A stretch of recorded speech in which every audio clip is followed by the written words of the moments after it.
Di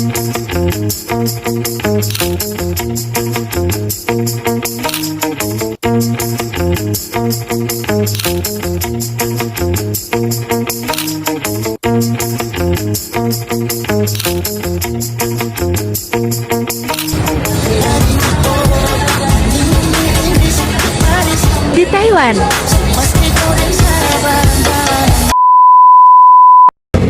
Kok Taiwan sih? Iya, Taiwan. Kenapa Taiwan? Kenapa ya? Kan kita mau bahas kurikulum dan pengajaran PKN SD di Taiwan. Halo guys.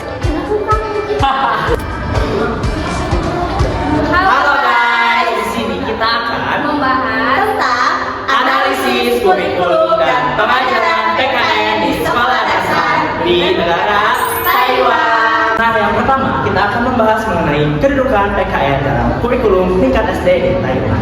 apa sih kedudukan PKN tingkat SD di Taiwan ini? Nah, bukan PKN tingkat SD di Taiwan itu, mata pelajaran pendidikan kewarganegaraan memiliki kedudukan penting dalam kurikulum sekolah dasar karena berperan membentuk karakter dan nilai-nilai kebangsaan sejak dini. Nah, untuk pembahasan yang kedua, kita akan membahas mengenai strategi pengajaran PKN di Republik Taiwan. Bagaimana sih pengajaran PKN di Republik Taiwan itu? Pendekatan dan strategi pengajaran PKN di sekolah dasar di Taiwan itu berfokus pada pembelajaran yang interaktif, reflektif, dan berbasis pengalaman. Biasanya guru menggunakan metode diskusi di kelas, simulasi peran, studi kasus, serta kegiatan proyek sosial untuk menunjukkan sikap demokratis dan tanggung jawab sosial pada siswa. Oh, jadi gitu. Ada nggak sih kelebihan pelajaran PKN di Taiwan itu? Ada dong, ada 5 poin nih.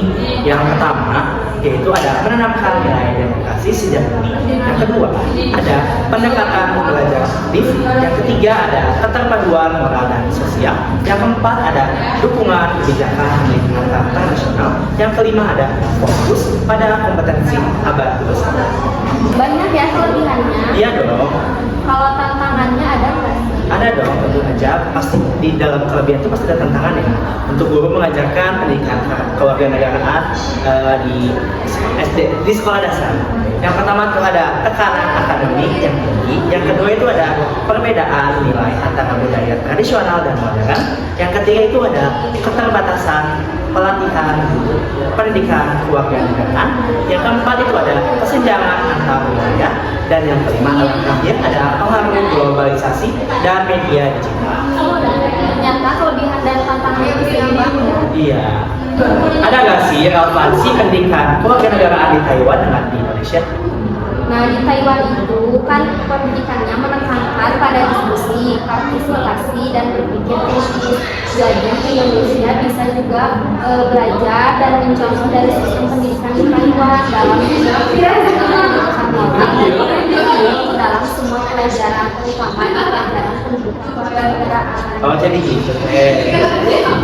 Jadi tujuan kurikulum pendidikan di Taiwan itu salah satunya mengembangkan kepribadian, moralitas, dan tanggung jawab sosial siswa. Nah, yang selanjutnya kita akan membahas mengenai struktur kurikulum pendidikan kewarganegaraan di Taiwan. Sistem kurikulum diatur oleh MOE Taiwan dan dikenal dengan 20 years basic education curriculum guideline. Nah, ada pun struktur utama dari kurikulum pelajaran di Taiwan yaitu ada kurikulum inti core kurikulum, yang kedua ada kurikulum nasional, dan yang ketiga ada kurikulum sekolah atau school basic kurikulum. Nah, gimana sih jenjang pendidikan di Taiwan? Nah, untuk jenjang pendidikan di Taiwan itu gak beda jauh dengan di Indo. Pasti ada pendidikan dasar dulu, pendidikan menengah pertama yaitu SMP, pendidikan menengah atas yaitu SMA, dan kuliah juga. Sama aja ya. Sama aja berarti. Nah, jadi kita bisa narik kesimpulan mengenai pembahasan dari kita yaitu tentang pendidikan kewarganegaraan di Taiwan dan Indonesia. Jadi, kita bisa narik kesimpulan yaitu Kalau pendidikan kewarganegaraan di Taiwan sama di Indonesia itu gak jauh beda. Cuman di Taiwan itu berbasis demokrasi liberal, kalau di Indonesia itu berbasis Pancasila. oh jadi begitu. Nah, mungkin cukup sekian pembahasan kita mengenai pendidikan kewarganegaraan di Taiwan dengan Indonesia. Cukup sekian. Terima kasih. Dadah.